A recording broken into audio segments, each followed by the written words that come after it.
শুভ সন্ধ্যা। প্রথমেই প্রথম আলোর বার্তার সমস্ত দর্শককে জানাই শুভেচ্ছা, অভিনন্দন, শুভকামনা। আজ কিন্তু সেই একই কথা, কিন্তু না, আজকে বলবো অন্য কথা। আজকে টান টান উত্তেজনায় থাকবেন। প্রথমেই বলে রাখি, মানবিক মুখ দেখা গেল পুলিশ প্রশাসনের। হ্যাঁ, আপনারা কোন রকম ভয় পাবেন না পুলিশ প্রশাসনের কাছে, কারণ পুলিশ মাধ্যম হচ্ছে সেই আপনাদের কাছে কেউ দাদা, কেউ পিতা, কেউ বন্ধু, কারুর সেই সংসারের সে পুলিশ কর্মী থাকতে পারে। সেই আপনাদের আবার বলছে যে পুলিশের কাছে যাওয়া বলে একটা ভীতি সঞ্চার করবেন না। আজ কিন্তু দেখা গেল সেই মানবিক মুখ, আমতা থানার মানবিক মুখ দেখা গেল পুলিশ প্রশাসনের। আমরা প্রথম আলো বার্তার পর্দায় সেই আমতা থানার সমস্ত পুলিশ প্রশাসনকে কুর্নি জানাই। দেখতে থাকুন আমতা থানার পুলিশ প্রশাসনের মানবিক মুখ। এক মানসিক ভারসাম্যহীন মহিলাকে মুর্শিদাবাদে পাঠিয়ে দিল তার নিজের বাড়িতে। দেখতে থাকুন। আমি অমর চ্যাটার্জি। যেটা দিয়ে শেষ করেছিলাম আমি সেটা দিয়ে শুরু করছি। পুলিশ আপনার বাড়ির বা আমার বাড়ির কেউ দাদা হতে পারে, কেউ পিতা হতে পারে, কেউ পুত্র হতে পারে। সাধারণ মানুষের একটা ধারণা সে পুলিশের কাছে গেলে ভীতি সঞ্চার না, এই জিনিসটাকে আপনারা ফেলে দিন। আবার বলছি, আপনারা সেই আমতা থানার পুলিশ প্রশাসনের একটা মানবিক মুখ আজ প্রথম আলো বার্তার পর্দায় প্রথম প্রতিবেদন দেখুন। পুলিশ প্রশাসনের মানবিক মুখ ভেসে উঠল আমাদের প্রথম আলো বার্তার পর্দায়। এইবার শুনুন, যখন প্রশাসনের উপর মানুষ আস্থা হারিয়ে ফেলেছে, মানুষ যখন বলছে প্রশাসনের দ্বারস্থ হলে সমস্যার সমাধান হয় না, অযথা হয়রানির শিকার হতে হয়, আমতা এলাকায় মানুষ আমতা থানার আধিকারিকদের কাজ নিয়ে আঙুল তুলেছেন, তাদের নামে বিরূপ মন্তব্য করছেন। মানুষ যখন বলছে পুলিশ প্রশাসন, মন্ত্রী, সাংসদ, বিধায়ক, নেতা, নেত্রী, আমলা, স্থানীয় রাজনৈতিক দলের পদাধিকারীর অঙ্গুলি হেলনে চলছে, পুলিশের মায়া মমতা মানবিক বলে কোনো জায়গা নেই। না, এটা ভুল। পুলিশের মায়া মমতা মানবিক আপনার আমার মতন আছে। সেই কারণে মুর্শিদাবাদের বেলডাঙ্গায় 4 নম্বর ওয়ার্ডে মৌয়া বিবি যে মানসিক ভারসাম্যহীন সেই 21শে ফেব্রুয়ারি সে নিখোঁজ হয়ে গেছিল। হ্যাঁ, আমতা থানায় ঘোরাঘুরি করছিল সেই 64 বছরের মৌয়া বিবি। পুলিশের চোখে পড়তে যখন মুর্শিদাবাদ থেকে থানায় ডায়েরি করেছিল সেই পরিবারের পক্ষ থেকে, সমস্ত থানাতে যখন তার ছবি পাঠিয়ে দিল, হঠাৎ সে আমতা থানার পুলিশ প্রশাসন দেখতে পেল সেই ছবি, যে বৃদ্ধা বুড়িটা ঘুরে বেড়াচ্ছে। তখনই পুলিশ প্রশাসন, আমতা থানার পুলিশ প্রশাসন তখনই সেই বৃদ্ধাকে নিয়ে গেলেন সেই থানায়, আমতা থানায়। সেখান থেকে তার ছবি সেই মুর্শিদাবাদের বেলডাঙ্গাতে ছবি পাঠিয়ে দিল এবং পরিবারকে জানিয়ে দিল, আপনাদের মাকে আমরা ফিরে পেয়েছি, আমতা এলাকায় ঘুরে বেড়াচ্ছে। চিন্তা করুন, মানবিক মুখ নিশ্চয়ই আছে। সেই সরাসরি দেখুন, সেই মুর্শিদাবাদের এলাকার মানুষের পরিবারের এলাকার লোকেরা আনন্দে উৎফুল্ল পুলিশের মানবিক মুখ দেখে। তারা আমাদের প্রথম আলো বার্তার পর্দায় কি বলল, সরাসরি শুনুন। বৃহস্পতিবার অর্থাৎ গতকাল সকাল থেকে তৃণমূলের গোষ্ঠীদ্বন্দ্ব আবার উত্তপ্ত বীরভূমের শান্তিনিকেতন থানার রূপপুর পঞ্চায়েত মোমিনপাড়া গ্রাম। অনুব্রত মণ্ডল গোষ্ঠীর সঙ্গে দিন কয়েক ধরেই অশান্তি চলছিল বাবু দাস গোষ্ঠীর লোকজনদের। অনুব্রত মণ্ডলের সঙ্গে দেখা করতে বোলপুর তৃণমূল কার্যালয়ে যাওয়ার কারণে এই অশান্তির সূত্রপাত। এই দিন সকাল থেকে দুই গোষ্ঠীর মধ্যে ব্যাপক অশান্তি শুরু হয়। দুই পক্ষের তরফেই একে অপরকে লক্ষ্য করে ইট বৃষ্টি শুরু করে, ভাঙচুর চালানো হয়, মারধর করা হয় বলে অভিযোগ। এই দিন অশান্তির খবর পেয়ে ঘটনাস্থলে এসে পৌঁছয় শান্তিনিকেতন থানার বিরাট পুলিশ বাহিনী। পুলিশ আসার আগে খবর শুনে পুরুষরা গ্রাম থেকে পালিয়েছে।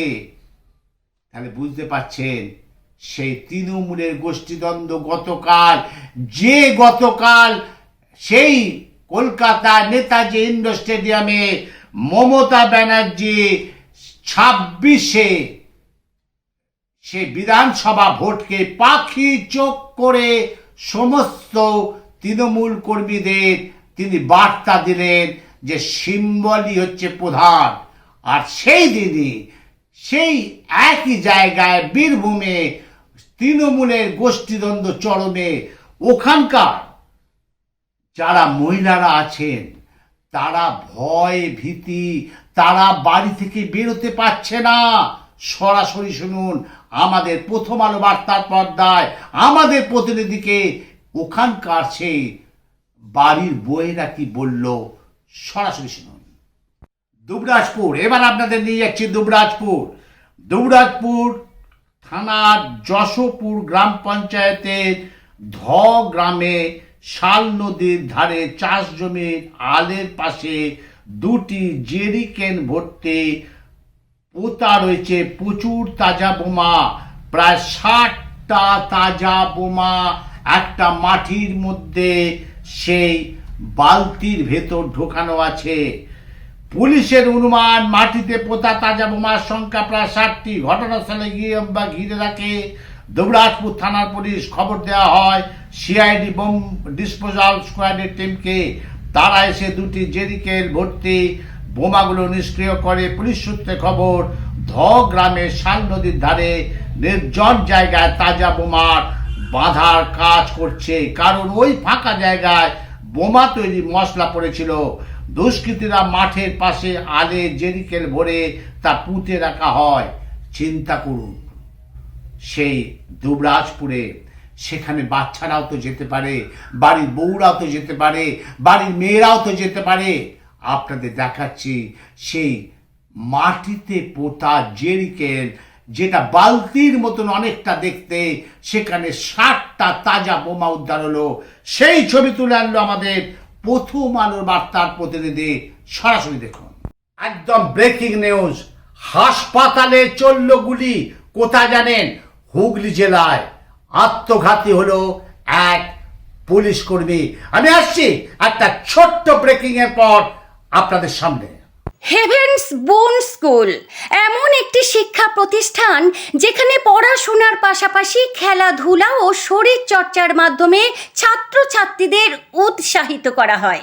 এটি একটি ইংরেজি মাধ্যম স্কুল যেখানে খুবই স্বল্প খরচে বাচ্চাদের শিক্ষা প্রদান করা হয়ে থাকে। মধ্যবিত্ত পরিবারের ছাত্রছাত্রীরাও যাতে এখানে পড়াশোনা শিখতে পারে, এটাই হচ্ছে এই স্কুলের প্রধান লক্ষ্য। এখানে শিশু শ্রেণীর ছাত্রছাত্রীদের পড়াশোনার প্রতি অনুরাগী করে তুলতে রয়েছে সমস্ত রকম আধুনিক পরিকাঠামো। তাই আপনি ইংরেজি মাধ্যমে স্কুলে খরচের কথা চিন্তা না করে সম্পূর্ণ চিন্তামুক্ত হয়ে আজই আসুন হেভেন্স বোন শিক্ষা প্রতিষ্ঠানে আপনার শিশুর সঠিক মূল্যায়ন ও ভবিষ্যৎ গড়ে তুলতে।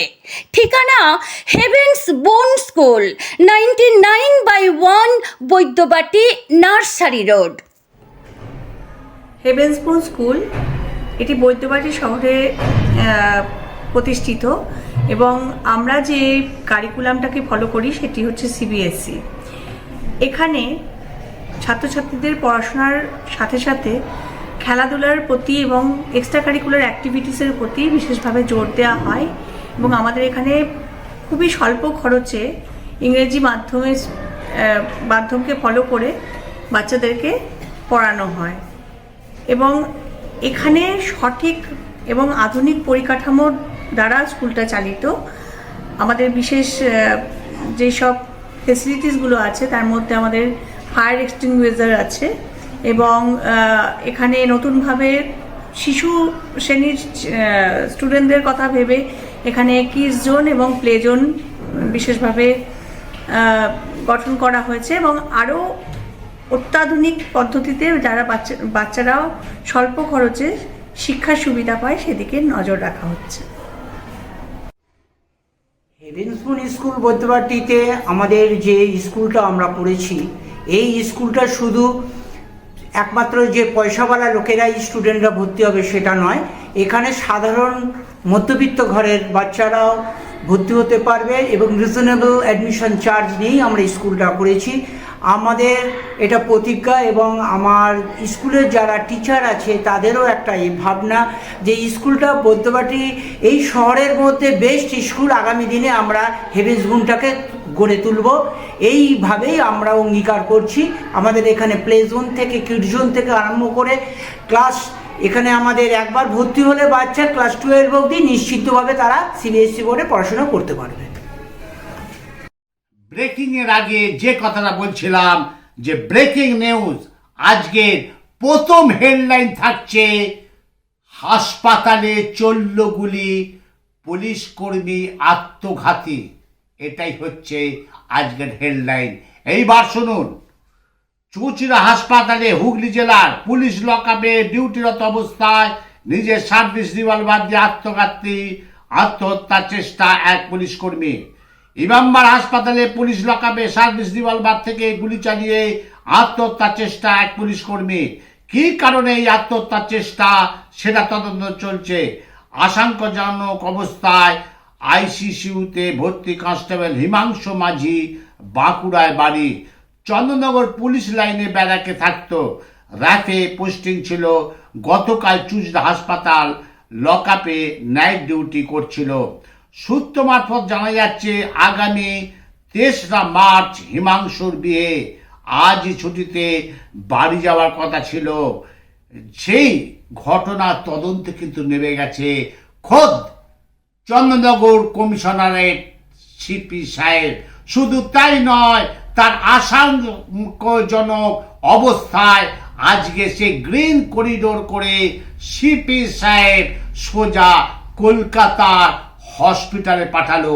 সেই দৃশ্য দেখুন আমাদের পর্দায়। শুধু তাই নয়, তার আগে শুনে নিন সেই যারা হাসপাতালে রুগীরা কি বলছে, ডাক্তার বাবুরা কি বলছে। হঠাৎ গুলির আওয়াজ মাঝরাতে, রাত্রির 2:30 গতকাল। সরাসরি দেখুন, আর তার সাথেও দেখুন সেই সিপি সাহেব, চন্দননগর কমিশনারেট সিপি সাহেব তাকে গ্রিন করিডোর করে কলকাতার হসপিটালে নিয়ে যাচ্ছে। অবস্থা আশঙ্কাজনক। সরাসরি দেখুন আমাদের পর্দায়। এবার আসছি সেই বীরভূমে। হ্যাঁ, প্রাচীন পৌরাণিক রীতিনীতি মেনে কালেশ্বর শিব মন্দির চূড়ায় বাঁধা হলো মহাদেবকে পুজো দেওয়ার ধ্বজা। মূলত প্রত্যেক বছরের মতন এবছর শিবরাত্রির উপলক্ষে শিবরাত্রির পরের দিন অর্থাৎ আজ দুপুর 1টা নাগাদ ভক্তদের দেওয়া ধ্বজা প্রথমে কলেশনাথ শিবকে পুজো দেওয়া হয়, তারপর বিভিন্ন বাদ্যযন্ত্রের সাথে মন্দির পরিক্রমা করা হয়।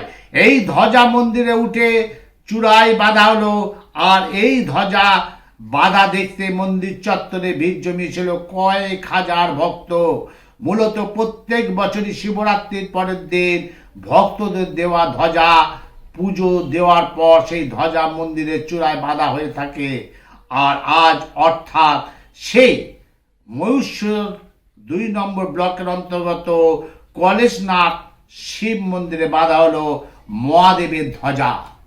সরাসরি দেখুন হাজার হাজার ভক্ত সেই ধ্বজা বাঁধার জন্য তারা অপেক্ষা করে আছে এবং তাদের প্রত্যেকের রাত্রে সেই ধ্বজা আছে। সরাসরি দেখুন আমাদের প্রথম আলো বার্তার পর্দায়। এবার কলকাতা শহর, কলকাতার পুলিশ নিরাপত্তা ব্যবস্থা নিয়ে প্রশ্ন তুলে রাজপথে নামলেন মধ্য কলকাতা কংগ্রেসের সদস্যরা। লালবাজার অভিযানে ডাক দিয়েছেন তারা।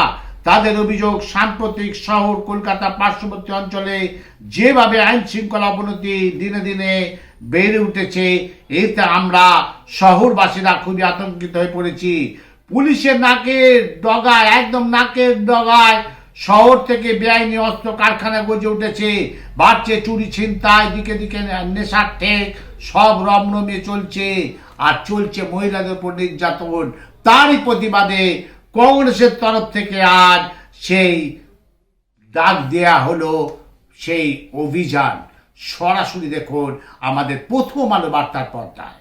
দেখলেন আজকের খারাপ ভালো মিশিয়ে আজকের প্রথম আলোর বার্তার প্রথম প্রতিবেদন সান্ধ্যকালীন। আজকে প্রথম হেডলাইন থাকছে, হাসপাতালে চলল গুলি, আত্মঘাতী হলো এক পুলিশ কর্মী। সিপি সাহেবের তত্ত্বাবধানে তাকে কলকাতায় নিয়ে যাওয়া হলো। এটাই থাকছে আজকের হেডলাইন। দেখতে থাকুন, আমি অমল চ্যাটার্জি।